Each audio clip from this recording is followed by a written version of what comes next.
तो लीजिए प्यारे विद्यार्थियों, हमारे पास में आ चुका है त्रैमासिक परीक्षा 2025-26 के लिए कक्षा 9वीं का स्टैंडर्ड गणित का पूरा क्वेश्चन पेपर और इसका फुल सॉल्यूशन। जी हाँ प्यारे बच्चों, यहाँ पर मैं आपको पूरा का पूरा क्वेश्चन पेपर विद सॉल्यूशन के साथ में बताने वाला हूँ। एक भी क्वेश्चन का उत्तर प्यारे बच्चों यहाँ से आपका मिस नहीं होगा अगर आपने इस पेपर को अच्छे से देख लिया, अब पूरा का पूरा पेपर समझ लिया तो। अब चलो मैं आपको एक एक क्वेश्चन का उत्तर 1 बाय 1 करके बताता हूँ ताकि प्यारे बच्चों आप लोग अपनी परीक्षाओं में टॉप कर सकें। यहाँ पर पहला क्वेश्चन पूछा है, रैखिक बहुपद की घात कितनी होती है? प्यारे बच्चों 1 होती है। √5 किस प्रकार की संख्या है? तो देखो प्यारे बच्चों √5 जो है ना एक अपरिमेय संख्या होगी। आयत का प्रतीक कोण होता है, तो देखो प्यारे बच्चों आयत का प्रतीक कोण कितने डिग्री का होता है? 90 डिग्री का होता है। 4.5 और 9.5 का योग कितना होगा प्यारे बच्चों? तो देखो इसका राइट आंसर प्यारे बच्चों आपका आ जाएगा 14। और अब अगला क्वेश्चन 28 × 21 बराबर, तो देखो प्यारे बच्चों यहाँ पर आपको 5 नंबर के क्वेश्चन का राइट आंसर आपका ए नंबर का आ जाएगा। 6 नंबर के क्वेश्चन को प्यारे बच्चों अगर पढ़े ना तो इसका राइट आंसर प्यारे बच्चों आपका सी नंबर का होगा। और उसके बाद में देखो यहाँ से आप लोग रिक्त स्थानों की पूर्ति को देख लें और अच्छे से समझ भी लें।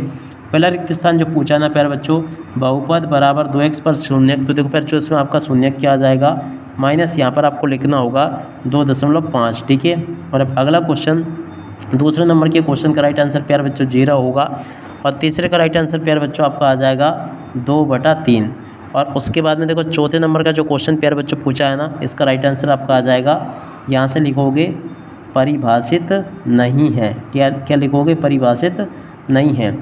5 नंबर के क्वेश्चन को प्यारे बच्चों पढ़ते हैं तो देखो इसका राइट आंसर आपका 3 आ जाएगा।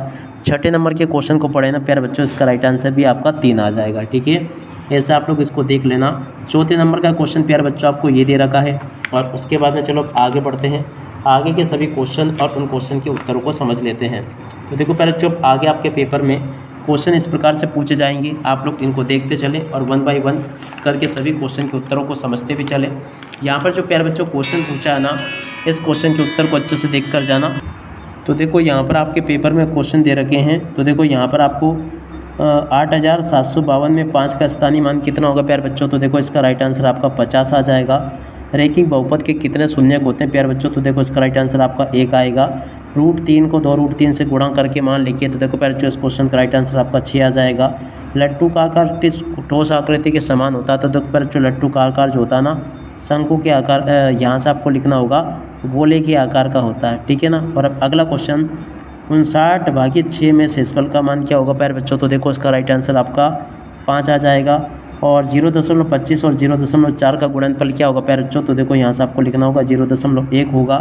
और उसके बाद में देखो यहाँ पर आपसे सत्य असत्य पूछे गए हैं, तो चलो प्यारे बच्चों मैं आपको जल्दी से सत्य असत्य बताता हूँ। पहला जो क्वेश्चन प्यारे बच्चों पूछा है ना, शंकु एक गोलाकार ठोस आकृति होती है, असत्य होगा प्यारे बच्चों पूरी तरह से। मूल बिंदु में भुज और कोटि दोनों ही शून्य नहीं होते, तो देखो असत्य होगा ये भी। और एक रैखिक बहुपद की घात 2 होती है, तो देखो प्यारे बच्चों ये क्वेश्चन जो पूछा ये भी आपका असत्य होगा। सड़क बनाने में प्रयुक्त रोलर का पहिया बेलन आकार का उदाहरण है, ये आपका सत्य हो जाएगा। एक घन में कुल 8 शीर्ष होते हैं, तो देखो ये भी आपका सत्य हो जाएगा। रैखिक बहुपद की घात 2 होती है, तो देखो ये भी प्यारे बच्चों आपका असत्य होगा। ऐसे प्यारे बच्चों आपको यहाँ तक के सभी क्वेश्चन और उन क्वेश्चन के उत्तर बता दिए हैं ताकि प्यारे बच्चों आप लोग अपनी परीक्षाओं में इन सभी के सभी क्वेश्चन और इन क्वेश्चन के उत्तर आप लोग देखकर परीक्षाओं में लिख कर आ सकें। यहाँ तक के सभी क्वेश्चन के उत्तर प्यारे बच्चों मैंने बता दिए। प्रश्न नंबर 6 का उत्तर प्यारे बच्चों ये दिया गया, इस क्वेश्चन के उत्तर को यहाँ से देख लेना। प्रश्न नंबर 7 का उत्तर प्यारे बच्चों ये लिखा, 8वें क्वेश्चन का उत्तर ये लिखा है। प्रश्न नंबर 9 का उत्तर प्यारे बच्चों ये लिखा है। और उसके बाद में देखो प्रश्न नंबर 11 का उत्तर ये लिखा है। 12 का उत्तर प्यारे बच्चों ये दे रखा है। 13वें क्वेश्चन का उत्तर ये लिखा प्यारे बच्चों।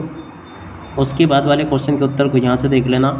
पूरा का पूरा प्यारे बच्चों यहाँ तक कि A to Z सभी के सभी क्वेश्चन और उन क्वेश्चन के उत्तर मैं आपको बता चुका हूँ। आशा करता हूँ कि प्यारे बच्चों ये पूरा का पूरा आपको अच्छे से समझ में आ गया होगा। अब आगे आपके पेपर में परीक्षाओं में कैसे क्वेश्चन पूछे जाएंगे आप लोग इनको देख लें। पूरा का पूरा आपका जो पेपर होगा ना प्यारे बच्चों बिल्कुल ऐसा का ऐसे आएगा जैसा कि मैं आपको बता रहा हूँ। इसके बाद के क्वेश्चन प्यारे बच्चों आपके पेपर में परीक्षाओं में ये पूछे गए हैं, तो आप लोग इनको भी अच्छे से देख कर जाना ताकि आप लोग अपनी परीक्षाओं में इसको पूरा का पूरा हल करके टॉप कर सकें। यहाँ तक कि प्यारे बच्चों आपको मैं A to Z सभी के सभी क्वेश्चन और उन क्वेश्चन के उत्तर प्यारे बच्चों अच्छी प्रकार से बता चुका हूँ। एक भी क्वेश्चन का उत्तर प्यारे बच्चों यहाँ से आपका मिस नहीं होगा। तो पूरा का पूरा पेपर प्यारे बच्चों आप लोग अच्छी प्रकार से समझ के जाना ताकि प्यारे बच्चों आप लोग अपनी परीक्षाओं में टॉप कर सको। अब इसी के साथ में प्यारे विद्यार्थी इस वीडियो को अब यहीं पर पूरा करते हैं। नमस्कार, जय हिंद, जय भारत।